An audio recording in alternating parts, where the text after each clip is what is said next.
How to change language in Valorant Mobile. Now in this video, I'll show you a quick guide for you to be able to change the default language into your preferred one using the Valorant Mobile. But unfortunately, Valorant developers for mobile devices didn't have or didn't add this feature in changing language. It is already set as default to a Chinese version.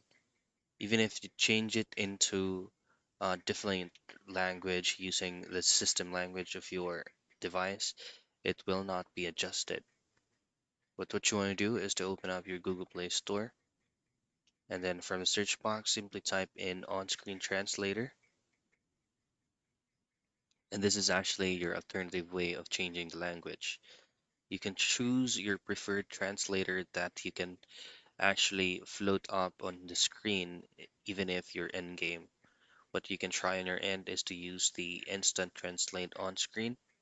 Have this installed and downloaded. Make sure that the check mark is updated by using it on a float app. And I believe that's your least or that's the most convenient way of changing language in Valorant Mobile.